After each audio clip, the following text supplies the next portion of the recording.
I'm Sue Overbeck, Susan Overbeck, Jim's wife. We've been together for 46 years. I'm also an artist, and my work features more on the paradisiacal than the very controversial subjects that Jim thinks that he must put out there into the world. This is a painting I did about the never-ending story. Here we have the hero, Bastian. Here we have the luck dragon, who's a lovely character. And here we have the golden-eyed empress.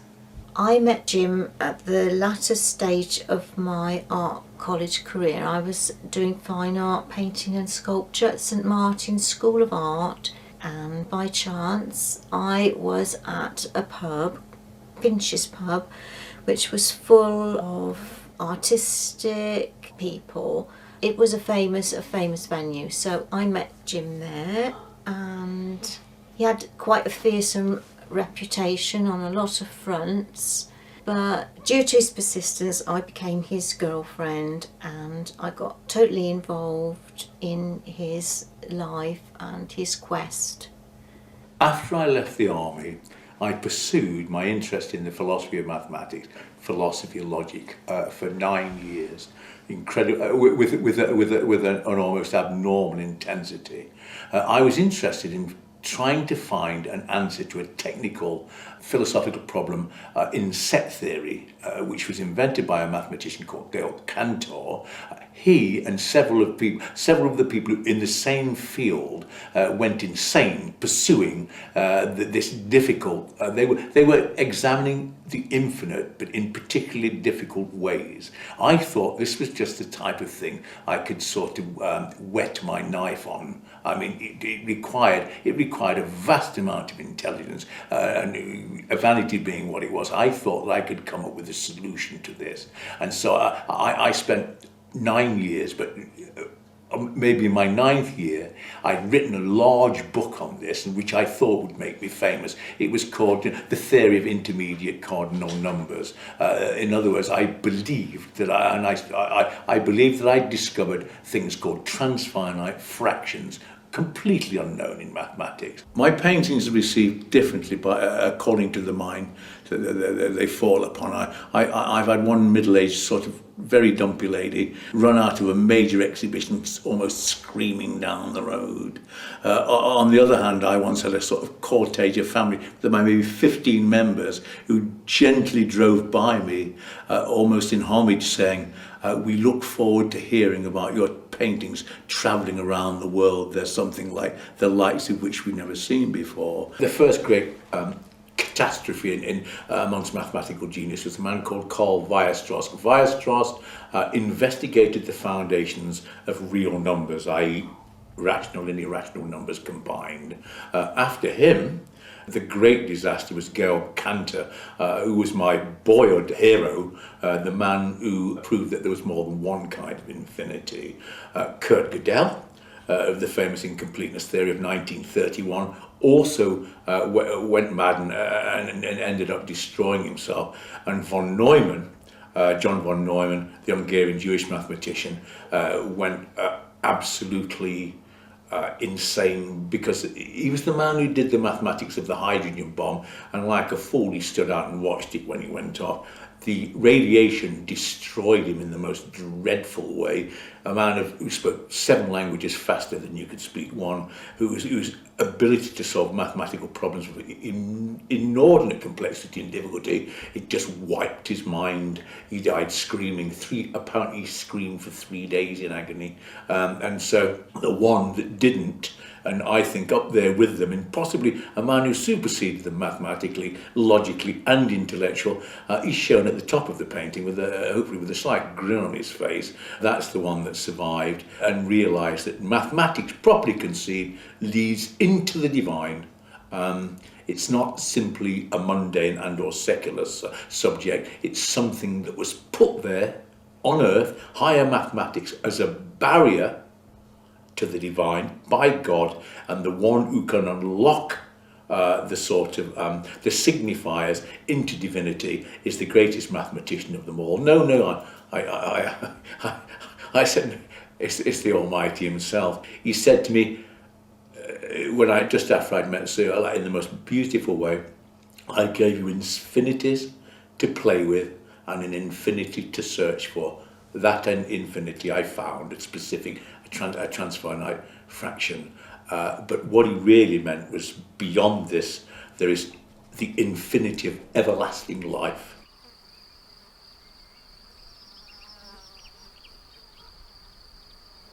I was sitting at my grandmother's, she's a complete sweetie, my grandmother, and I'd written the book, and then the most incredible series of events took place. A being entered the room, this not a human being, but a divine being which was like the head of a man and the body of a bird, and this was illuminated in the most incredible ways. And when I saw it, I was like, what? Like what? And I was almost transfixed with, I wasn't having a nervous breakdown. This was not madness. This was a reality. And I looked at this being, and I looked at my mathematics, and I thought, this is not in my study of infinity. I was doing mathematics as an instrument for truth, and I realized that mathematics could not be perfect because it contained incongruities and anomalies, antinomies about the infinite, which were unanswerable on the mortal level. So I was seeing an immortal being, some kind of, just to this day I don't know what kind of divine entity it was, but I took my book, which was 9 years in the making, and I threw it on my grandmother's fire. And as it burned, I didn't have a copy. Do you understand? I wept. It was like everything I've worked for 9 years has just been destroyed. Not long afterwards, I went to see a particular professor, and I wrote down what I could remember of this into 2 small notebooks, took them to him. There were 6 professors, 5 professors at the table, 2 mathematicians, and others. One was a professor of art, etc., to see whether I would win this scholarship. And the mathematics professor tried to take me on set theory, which was a stupid mistake. I cut him to ribbons, and the other professors couldn't help it. They were like laughing, what the hell have we got here? There is this like tough looking kid in a leather jacket, because I was a tough guy. I was extremely physically fit. I didn't look like an intellectual. Most mathematicians are sort of like, they're like scrawny with big glasses, and I didn't fit the bill. So, but I won the scholarship, but decided to change. And so I was in a small town, and I saw an intelligent looking priest went by, and I said, excuse me, do you mind if I buy you a cup of coffee? I just want to ask you a few questions about which is the best place to study theology in England. And I could have gone to Oxford or Cambridge or wherever. And we had a cup of coffee. He's a very nice guy. And he said he thought that the best doctrinologists were attached to St Chad's in the University of Durham. So I applied, went and got there. Okay.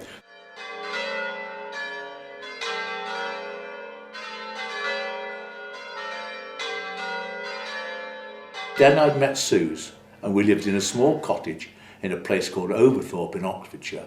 And I was now in great doubts about what I was going to do. I couldn't pursue mathematics, but I thought I would do Greek or theology or whatever. And I was standing by the fireplace in this cottage in the most... to this day, I have never experienced anything like it or even near it. A feeling of peace that was so absolutely wonderful just came over me, and this is a disturbed emotionally. I am incredibly disturbed. As I stood there, Jesus of Nazareth walked into my room, and as God is my judge, and if you ripped me to pieces with white hot pincers, I would not deny, he walked into my room and came up to me, and I don't know how to describe it in human words. It's as if he stepped into me. It was like from more than one dimension. Do you understand? This was like a multi-dimensional divine being. And in that second, my life, I was metamorphosized. The technical name for it is deification or apotheosis. In that minute, I saw the world as God sees it. Its horror was absolutely beyond description. In the next few months, Christ visited me on several occasions and showed me dimensions that most people do not exist. I was taken into the third heaven, like St. Paul, in body or out of body, I know not which. And on 2 occasions, I was put into hell. I've had priests, professors of theology. The thing about Jim, everyone knows he's a big genius, but you have to realise he is insane. And the reason he's insane is because he actually said that Jesus of Nazareth walked into his study as if the Lord High God would come to see such proletarian vermin or whatever else they mean. It's impossible for God to do this. He would see them.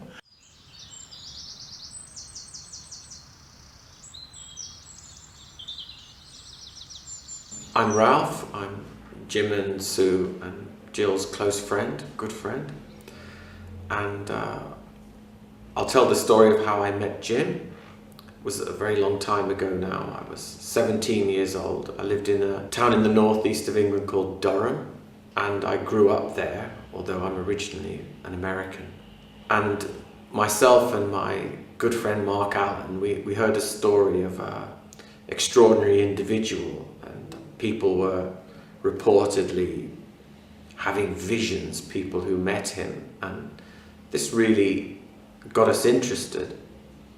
So eventually we tracked him down. It was totally in the spirit of adventure. I mean, we weren't really looking for some life-changing experience. We just thought it sounded interesting. And when we met him, we were kind of surprised by him, by how approachable he was, and very quickly we realised that he was a pretty extraordinary intelligence. But we really got on, and soon after that I built what was a very close personal friendship, and it surprised me enormously how much Jim wanted from me. He wanted me to come and live with him and Sue and to set up my life with them. It was a difficult part in my life. I was young, and to have such an important moment happen then was difficult to come to terms with. And at first I wasn't sure, but when I realised I loved them both, then I came to live with them. It was when I was 19 or 20 years old.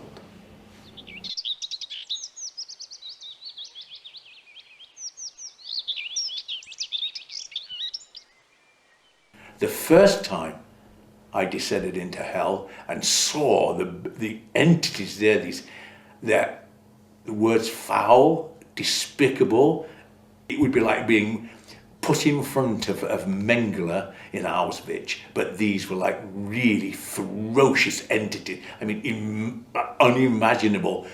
Jim is the only person I know who's actually had a complete and full experience of a meeting with Christ. And I grew up in a clerical family, and I've talked about this with many people. But this happened to him. The second time I went, the Almighty gave me armour of light and like a helmet like of sunshine. And I was absolutely, utterly invincible and invulnerable, and all these monstrous, these abominations, these filthy, vile, evil, they're more disgusting than moving excrement, and they fucking bite. They really are like, I've seen them since. They've paid visits. I've seen Satan. Also, he paid me a visit when I did theology, and I was walking across a field, and this atrocity, this father of all mutilation, genocidal impulse, psychopathy, psychosis, this monster, I've seen him, and I've also seen some of his offspring. People don't believe in demons. They think they're things that belong to an infantile or an infant stage of the rise of humanity. They still exist. Holy monks on Mount Athos, now as then, or monks and nuns who are contemplative, who really are in Christ, know about these things. So do I. These photos were taken not long after I met Jim. He's wearing his legendary T-shirt. I'd met him maybe the year before, and I went down to London to see all his old haunts, like the famous Fincher's Wine Bar. And I met his friend Pilly. She was an art gallery owner, bohemian, very nice lady. And she let us use her house as the set for the photographs. As soon as I'm a paragon of patience. Is that true? Oh, what is that? What, it's an One big octopus? chunk of food. It's octopus. I don't think you actually defrost it like that. Yes, I do. I know you do. That's when we had models, isn't it? Modelling the clothes. Yeah. Yeah, this is when we used to sell the antique clothes and all that. That's Beaded dresses. Well, how long did this go on for? well, we did the boutique and gift shop 7-8 years. When we started, it was with anything we could get our hands on, A but chess cafe. quickly we built it. We built it into something quite nice, and we ran quite a successful business for a few years, for as long as Jim could stand it, really. True. He always, I mean, he used to study a lot, but being a businessman was something that didn't rest easily on his shoulders. He really wanted to do something creative. Jim is not easy to get through to sometimes. His higher intellectual self is often hidden, but I have seen him in ways that I've never seen anyone else. The extraordinary power of intelligence combined with spiritual knowledge. He's the only person I know who's capable, really, of lifting another soul. And this, which you see here in the gallery, this art is just one expression of the whole vision. It's an attempt to get the divine into the earthly realm, to allow it to break through the immense barrier of crap that we've built between God and ourselves. And of all the people I've met, he is certainly the most effective at this. About the time we were pulling out of the business and about the time we were closing down the shop and looking for other things, Jim met Jill, and she kind of joined us as a little group of friends. And Well, she needed us at that time, didn't she? Because she'd been through a bit of traumatic life experiences. well, she had, but So also, it can go. I mean, but also explain deeper. her ex-fiance and her split up, and I think really it was Jim's decision. I mean, she is Jim's mistress, really. I mean, at first we weren't brilliantly happy about that, were we? I was surprised. It was a surprise, but it's been a very, over time, it's just become nicer and nicer having her around. She's just such a lovely person. Basically, I first met Jim and Ralph and Sue because I was the girlfriend of a friend of ours. And then what happened was, in the course of the next couple of years, I separated from this person that I was with, and I became the friend and girlfriend of Jim and Ralph and Sue, and it was a very interesting and complicated part of my life, but it was very exciting part of my life.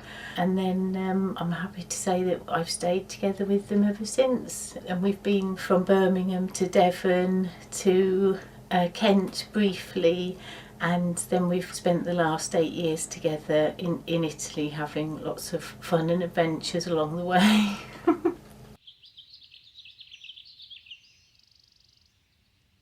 This is my bathroom.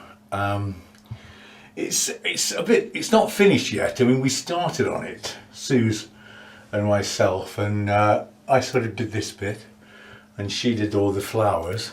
But most of the art, Some of this is me, but I think that see, no, that might be Sue's. No, that's me. Sue's, me. You can usually tell if they're sweet. They're Susan's. If they're sort of like Brogelart of Bosch, you know, it's me. Though I did do this. I did do the Most Holy Mother of God. This one here is really quite obnoxious. I've been banned for this innumerable times. Every time I put it on, 1,000 people on these different arts, they all start squealing like snitches and grasses and stool pigeons. Smegmatic necrosis. Atheists' fuckable lavatories. This is part of the Brothels of Hell series, and it says shag boiled in the bag atheist shit stains. Not very nice, I must admit. But then again, atheism isn't very nice, and it's a sort of syphilis of the mind caused by Satan. Is atheism that bad? I think it is. Yeah, you're really caught. You're fucked over. I mean, I was an atheist for many years. I was an atheist for 10 years, and then it's only when I know what I know now, looking back, it's like it's a parlous state of to be in. If you get killed and you're an atheist, you definitely are in absolute shit street. Dante described hell as rivers of excrement. Believe me, they're excremental, but they're scolding. It's horrendous. I don't want anyone to go there. That's why I do this. Atheists aren't my enemies. I'm actually trying to say, I've seen God. I know he exists. I've been allowed to see it. The first time he showed me heaven seriously, I went on one knee and looked up, and the glory, the impeccable majesty, and I saw my horse. I recognized that's the horse I rode in heaven. And then he was taken away, but I did see it, and whether you believe it or not, atheism is basically the belief that no God exists. It's complete and absolute nonsense. You cannot prove it. God does exist. I've seen him, and I can prove he exists. I really don't want people to confront the demon, hell. Hell is, it's like saying, I don't want anybody to be put into an Auschwitz oven, but it's 1 billion times worse. It's unspeakably bad.